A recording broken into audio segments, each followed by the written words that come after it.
अस्सलाम वालेकुम वीरो की हाल है ठीक ठाक हो। मैं थोड़ा वीर साकब महर यूट्यूब चैनल साझा पंजाब देखदियां अखां सुनदे कन्नां नूं साकब महर दा सलाम पहुंचे।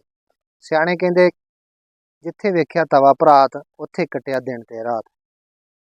मैं कहना कि पहले वक्तां दे अंदर ना लोग प्राहुणचारी जाना ना ते उन्होंने 15-15 दिन 10-10 दिन जां ज़्यादा दिन भी रहे।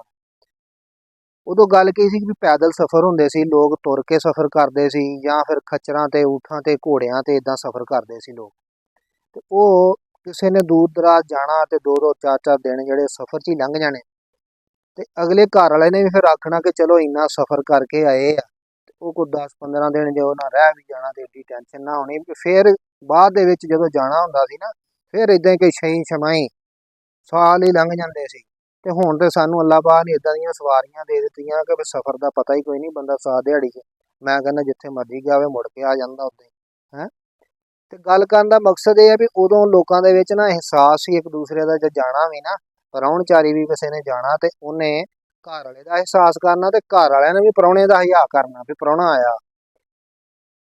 घर वाला जिहड़ा वा उन्हें मसलन रोटी पानी चंगा पकाया ना ते उन्हें भी प्राहुणे ने भी कोई 2-4 दिन ते वेली खा लैनी ते बाद च उन्हें उन्हां दे नाल काम दे विच हत्थ वंडाउणा भी इन्हां दे नाल यार ये ना आखणे भी वेला बैठा ते वेलियां खाण डिया है।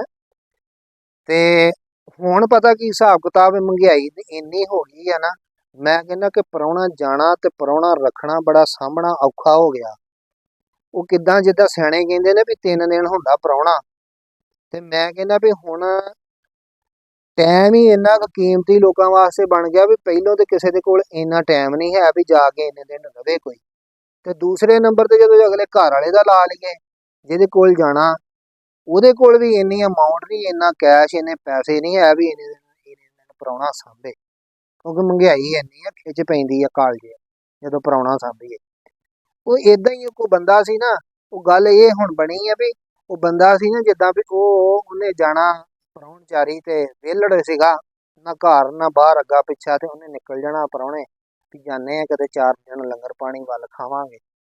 वो इदां ही चला गया कि प्राहुणा ते उन्होंने ना जदों 2 दिन लंघ गए ते तीसरा दिन चढ़िया ना ते मुंडे दा हुण ना प्यो जिहड़ा घर जिन्हां दे गया सी, मुंडे दा प्यो मुंडे नूं कहंदा पुत्त वेखण डिया प्राहुणे दे चल अज किनवां दिन है, तीसरा दिन चढ़ गया ते प्राहुणा ते लम्मा हो गया वा इहदा कोई मक्कू बन्नीए। ते मुंडा हुण अग्गों दा ओहदा प्यो नूं कहंदा अब्बा मैं तेरे नालों ज़्यादा काला हां, कोई मौका नहीं लभण डिया इहदा मक्कू बन्ना किवें मैं। उन्हें कहा यार की वारी ते प्राहुणा लम्मा ही हो गया वा, इहनूं ते मूँह पै जाऊगा इदां ना हुण डकिया ते इहदा कोई मक्कू बन्नीए, मक्कू ना इहदा कोई बन होया ना इहनूं ते मूँह लग जाऊगा, ये ते महीने के बाद मूँह चुक के तुर पिया करू। उन्हें कहा अब्बा अच्छा कोई नहीं कर लैने आ, फिकर ना कर तू। इन्हां नूं पिंड दी मसीत दे विच ऐलान हो गया भी फलाना बंदा जिहड़ा ना वो मर गया ते ओहदा इन्ने बजे जनाजा। वो जदों हुण जनाजे दा टाइम होया ते मुंडे ने ना प्राहुणे नूं कहा भी प्राहुणे आ जा चलीए यार जनाजा पढ़ लईए, दुनिया जिहड़ी है चलो चली दा मेला आ ते चल जनाजा पढ़ आईए। हुण प्राहुणा जिहड़ा ना तुर पिया नाल उहदे बज्झा नप्पिया। जदों उत्थे जनाजा पढ़ लिया ते हुण कब्रस्तान मैयत नूं लै के गए दफनाउण वास्ते ते नाल जदों गए ते उत्थे हुण प्राहुणा वेखे भी अगे पिछे कबरां सज्जे खब्बे कब्रस्तान सी, जा रहे कबरां ही होणीआं सी ना। प्राहुणे जदों 4 चफेरा अग्गा पिछा सज्जा खब्बा वेख्या भी कबरां ही कबरां ना।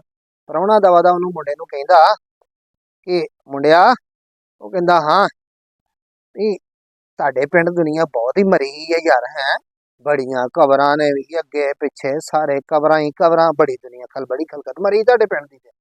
वो बना सवार के मुंडा कहंदा अखे प्राहुणिया पिंड दे ते थोड़े ही आ, ये आए गए बहुते नपे आ। ना हुण दवा दव कहंदा नहीं वो तो गल कोई नहीं, मैं तो अज चले जाना शाम नूं।